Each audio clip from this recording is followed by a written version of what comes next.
history of our country is characterized by too much forgetting.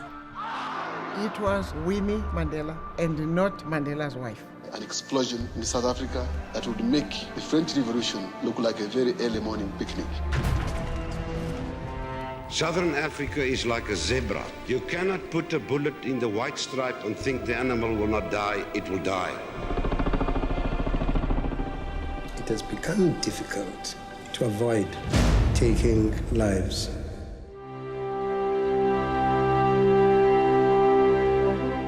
The idea behind the collection is to show history through different eyes and from a different perspective. Each piece is complex. Each piece is specifically created to be complex. He's challenging us to talk, to ask questions, to debate.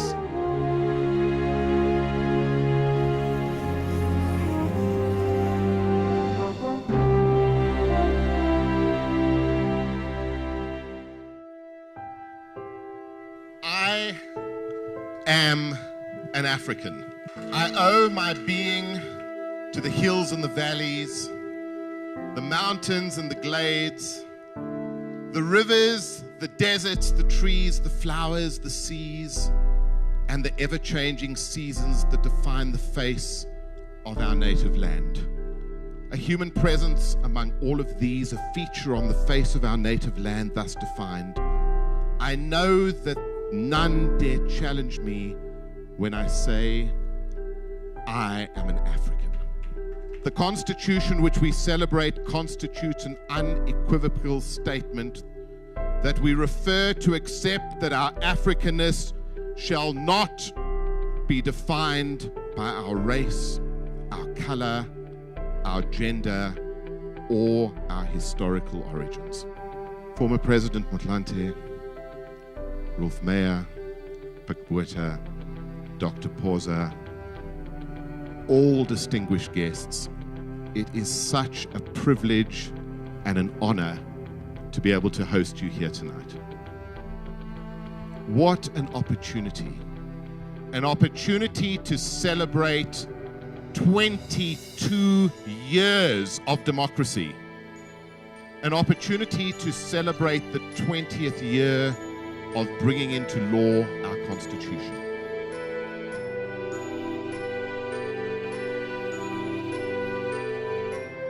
From the pieces that I've seen is based on individuals who played a key role in getting us to where we are.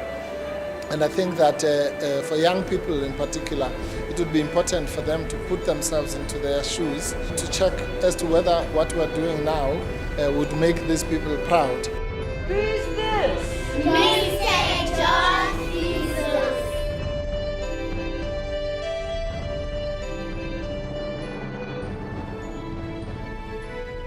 I would like to honor the individuals and family members of those featured in the artworks present here this evening. Ladies and gentlemen, words cannot express the gratitude for all the sacrifices you and your families have made that gave us the freedom and Bill of Rights that we enjoy today. To give us the opening address, the Honorable Zak Yacoob, former Justice of the Constitutional Court, on the dynamism of the Constitution. It is an important occasion, but it is also a very serious occasion.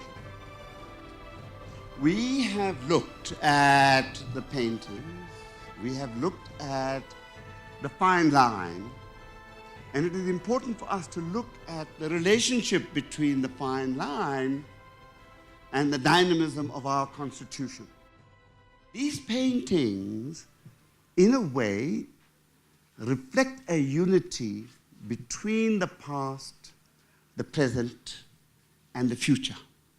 And ultimately, it is art that unites the past, present, and the future. Politics never can. Constitutions never can. And that is indeed the power of art. And the fine line has meaning because it asks the question, how fine or how not fine is the line between where we should be and where we are? Ultimately, we have to concede in evaluating the line that our Constitution says that everyone is equal. 95% of the people in our country, in their heart, there was lots of trouble about racism in the country, but in my view, we have to accept that 95% of the people in our country believe in their own racial superiority at one level or another.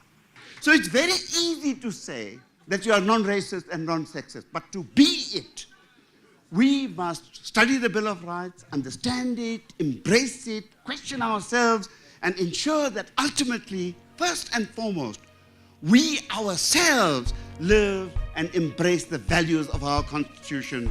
And that is what the paintings ask us to do, because if we can't do it, we can't ask anyone else to do it.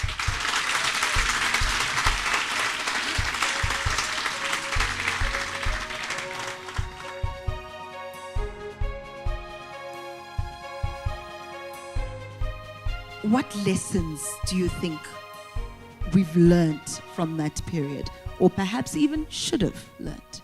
We were real enemies when we started talking. I will never forget it. The occasions there at the beginning where we literally walked out on each other. But in the end, we knew there was no alternative. We had to come back. We had to sit down and we had to talk. And there was nobody else that could do it for us. It was us.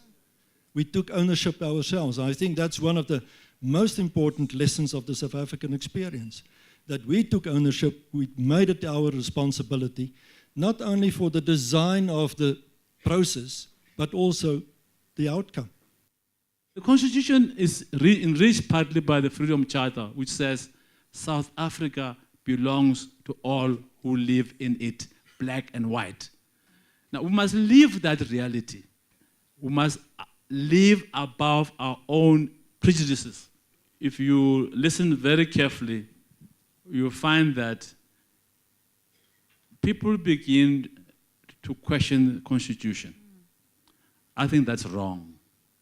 The Constitution is the supreme law of the country, not the ANC or the DA. And I want to put straight in English, the Constitution is supreme law of the country. And this lesson needs to be understood by our children and everybody else. In Africa, we are resolved to end such evils as oppression, white supremacy, and racial discrimination, all of which are incompatible with world peace and security. It's a drawing that tells the story of South Africa. Indeed. I could see him in that pensive mood, really looking as if he's carrying, all the problems of South Africa and the world. Well, I couldn't have had a better dad than him.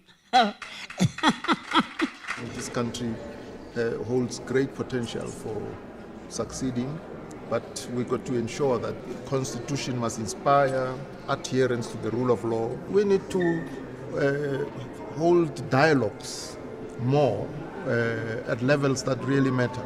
We shouldn't leave the process of nation building in the hands of government alone. We should be dialoguing all the time.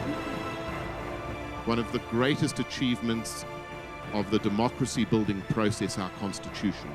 All of you who are involved in our Constitution building process have done is to give us a roadmap, to give us a direction, to give us context. And it is now up to the next generation of South Africans to embrace that context and to take us to our potential.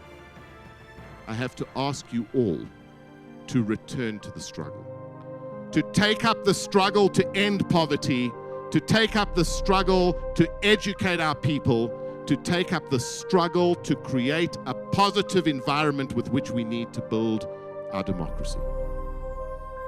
So in conclusion, I have one thing to say. Aluta continua, let the struggle continue, and all join me in this new struggle. We need to understand the Constitution. What does it actually speak of? Let's talk about its pros and cons. Let's properly analyze and get to the root of the Constitution before we so easily say, oh, it's my right, oh, it's my constitutional right, oh, in the Constitution it says we will have free education. It doesn't. So in order for us as the youth to advance our plight, we need to understand the Constitution. Our Constitution.